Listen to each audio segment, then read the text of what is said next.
Hello, everybody, and greetings from Aliens Us here at the Flying Saucer in Boulder City.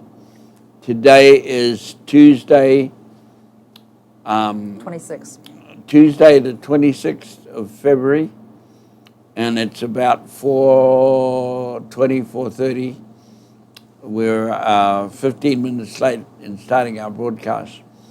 But why I'm doing this today, have a longtime friend and fellow entertainer that is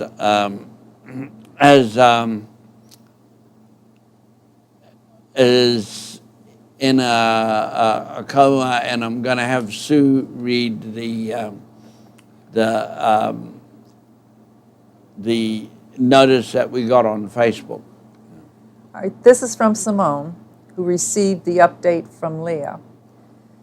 Apparently, Freddie had a valve replacement around 2011. She said she might have the date wrong, but she saw Freddie at the time, and she's just not sure whether it was when she was living there or when she came back to the UK and was in the US on business. Anyway, the point is, he does have a number of problems with his heart. So apparently he saw a specialist some time ago who recommended a pacemaker.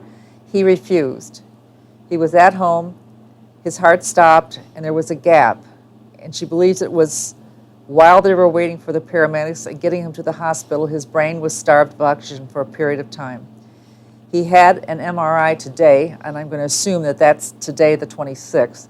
They haven't got the results yet, but his heart rate rhythm and blood pressure are both okay right now, and he's breathing on his own. They've given him medicine to make him more comfortable for any pain and keep him calm. From what we understand, he's at the Glendale Hospital in Los Angeles. The number is 818-502-1900, 1900. And who's coming over from New Zealand? Is it Glenn? I don't know who's coming from New Zealand. Or you didn't get that on the No, this email? was that particular email sent from... Yeah, well, his son, Glenn Tira, and his wife, I think, are coming over from New Zealand. They live in Auckland, and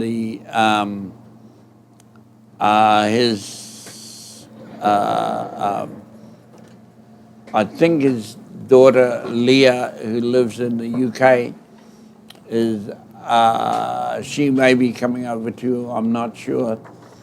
But just to give all of you an update,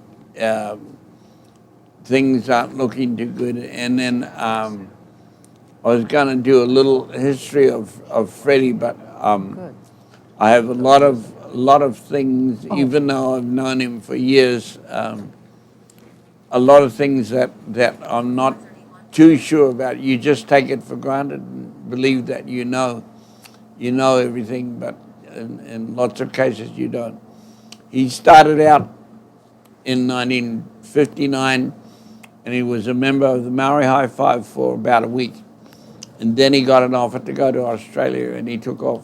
He said, I'm out of here, and he went to Australia, and he entertained it on the Gold Coast in Australia for a long period of time. And I know at one stage, and I apologize if I'm wrong, I think he was married to an Indian lady, and I don't think they had any children, and then he married somebody else from Australia, and I apologize to all the family in Australia.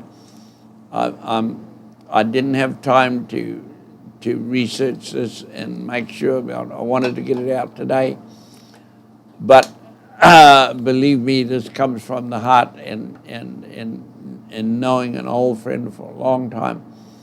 But I know one of the children he had in Australia was Simone Tira, and I don't know what her last name is, married last name is, and then and Glenn Tira was his son. Glenn lived here in the States for a while, and he would have been very successful if Freddie had just signed the paper to let him stay here in the States. He was a smart young man, and at that time, and he would have done really well. He with another friend here in Cleveland Williams, they put the pool in our house, and anyway, like I say, I apologize to, I know, Simone and Glenn, and there might have been some others in Australia that I just can't remember. It's been a while, and then when he was in England, I know Leah contacted me. She was one of the ones that was on that message that Sue read to you. And anyway, Fred was a health nut for all the years in the entertainment business. There's not many of us are into health, and he always used to say, "You Maori entertainers, you drink too much, and you smoke too much, and you eat all the wrong foods." And he had a thing that he took physiotherapy, and I think it might have been in Sri Lanka where he started. I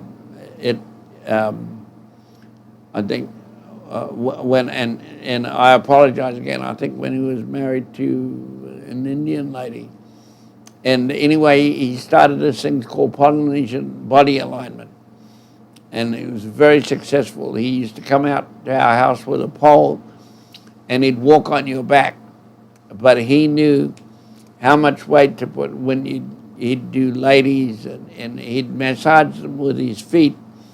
And he kind of invented this. He called it Polynesian body alignment. And he'd get a pole, and he'd walk on the pole, and then walk on your back. I loved it. I used to tell him to put his full weight on me, and he was a big guy. And he used to do me every chance I got. I used to do it. And but anyway, Freddie was a wonderful guy. And like I say, you know somebody for many years, but you don't get into all the details. You just know them. And Fred, I want to say, I'm not going to say goodbye. I'd say something in Maori is a little prayer, and I apologize if I've gotten it wrong. This is 60 years ago when I grew up, and I learned to speak, and after being away for 60 years, I can't remember much. But this is a little prayer. Kia tapu toingo, kia tai mai nei te atawhai o tō tātou areki. Mia te ataui o ke mai tōranga tiratanga. God bless Fred and fairly well. This is Kawana Pai Pai Whatarangi Ropo o Maupohe. Sue Ormsby is watching, Kay. And you got more? Sylvia Tatai is watching. I'm sorry. I'm sorry.